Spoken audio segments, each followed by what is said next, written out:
Working from home has a lot of challenges, and there are even more of them if your partner is also working from home.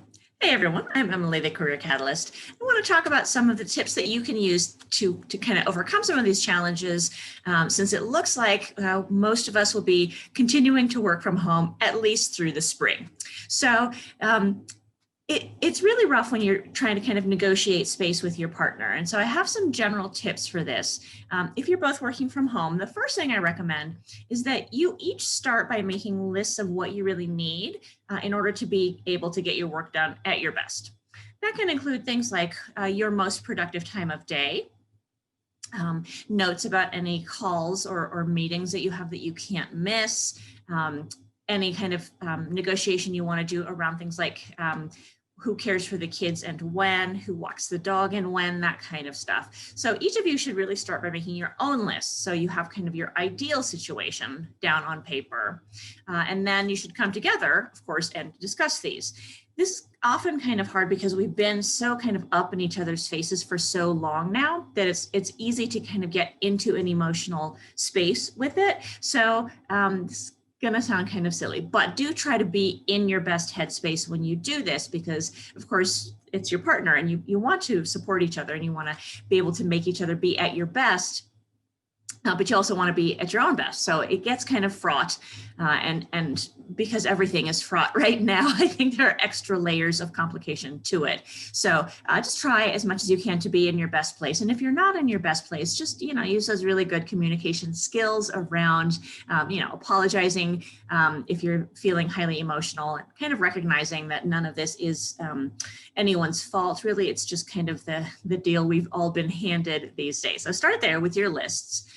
And if you're really struggling to figure this out, what you might do is kind of run through a little exercise on kind of how to find your most productive time of day. I will put that in the comments here, but it's a nice tool to have, because if you pay too much attention to some of those blogs floating around out there, they act as though it's one size fits all. It's all stuff about like get up at 6 and take an icy cold shower and eat a piece of fruit and some bran for breakfast, do a 2-hour workout. It's all kind of crazy and very prescriptive, and it's not necessarily right for you. So try to shut out that kind of background noise and really go through the exercise that shows what your best time of day is. And then note anything that either you or your partner have that simply can't be missed. So things like required meetings or deadlines, things like that. And what I recommend there is that you have some kind of shared calendar.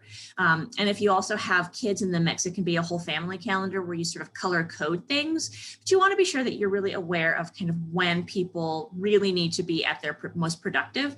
And then you also want to make a note of what you've noticed in terms of internet issues, because for instance, for me, my internet tends to get really slow and kind of glitchy at around sort of afternoon around 2 o'clock. I don't know why that is, if it's just kind of everybody in my neighborhood is dogpilot on the internet, or if it's just that my computer is tired or what, but it's something I really notice. And so what I'm trying to do more recently is to try to avoid appointments between 2 and sort of 3:30 to skip over that kind of glitchiest Zoom time for me. And so what I do then is stuff that's kind of like, email and that sort of thing. But if there's a couple of you or even 3 of you or more trying to use the internet at once, just kind of note that. And if it continues to be a really persistent problem, of course, reach out to your internet service provider and see if there's something they can do to help with that, because it can get really frustrating, especially if 2 of you are on really important meetings at the same time and the internet is freezing up or dropping the calls and that sort of thing.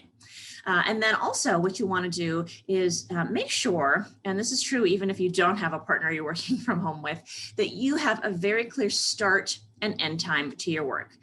And I know this sounds also prescriptive, but I really believe in this, and I've really seen it help a ton of people. So have kind of a ritual around how you start your day. And it can be very small and simple. For me, I'm on my laptop, and at the end of my day, I shut the laptop and I move it to a different location. I just have a plug-in location in another room, so that the beginning of my workday is kind of moving it to my workstation. It's tiny, but it serves as kind of a stand-in for a commute. And it feels almost like it has sort of a ritual quality. So it triggers my brain to think, okay, now it's work time. So have a definitive start time to your day and a definitive end time to your day. And because things are still so crazy and fraught and everything feels so up in the air and like such a mess, I also really, really recommend that you and your partner are taking some time just together to be a couple, to have fun together, to do something that you both enjoy, to have maybe even date nights, even though they're not going to look the same as they have in the past. Just really have some fun together, because you will need to get through at least the next few months of this as they're rolling out the vaccine together. And so you want to be sure that you're kind of on the same page with all of it, but also that you're still enjoying each other's company. And because we're so squished up against each other these days, it can be really easy to lose track of the positives of the relationship, especially again, if you have kids in the mix as well. So, try to be really kind to yourself and your partner. I've talked a lot about being kind to yourself in the past, because this is so difficult. And I think it's really important to recognize that.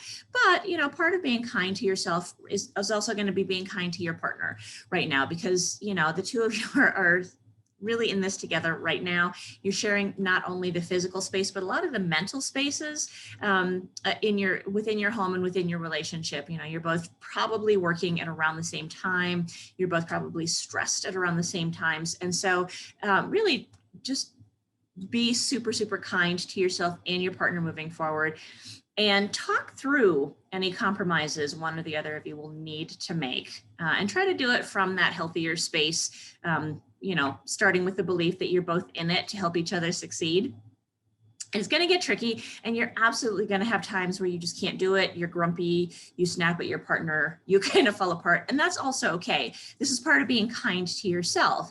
You obviously want to try to minimize that, but recognize that because everything is so difficult right now, and because this has been going on for so long and appears like it's going to continue to go on for a long time more, you just want to be super cautious about your approach to everything. And forgive yourself when you stumble, forgive your partner when your partner stumbles. Try to take your frustrations out on a punching bag or something, as opposed to snapping at your family and your friends. And again, part of being kind to yourself is also recognizing that there's just going to be times when you are not able to be at your best, and honor those times, and don't put false pressure on yourself to be at your best all the time. And that includes things like eating and sleeping and not eating too much and not drinking too much. You obviously don't want to get into patterns of doing that all the time. But I know a lot of people, particularly at the beginning of the pandemic, were, since both parties were out of work, people were just kind of sitting around at home day drinking together. And I think there's a measure of that can be very, very healthy and help us get through it. But you also don't want to get into that pattern, because that way madness lies. So again, just be super kind to each other. And when you do come up with that list with your partner of the stuff that you kind of intend to do, so you can both get your work done, I recommend also putting that up someplace visible so you can both kind of check in and revisit it, because there are going to be times when it feels like a huge burden. You're going to look at it and think, oh, why did I agree to be the person who takes care of lunch? I hate this. But you'll see it on the list, and clearly you've agreed to it. And that will help kind of tamp down some of that kind of angst that you're feeling around it. Let me know if you all have questions. I am going to put that your most productive time of day exercise here in the comments, but I hope you're all handling this relatively well. And here's hoping we actually do get that vaccine rolled out on a big level by sort of April or May. Hope you're all doing really well. Have a great weekend, and I will see you soon.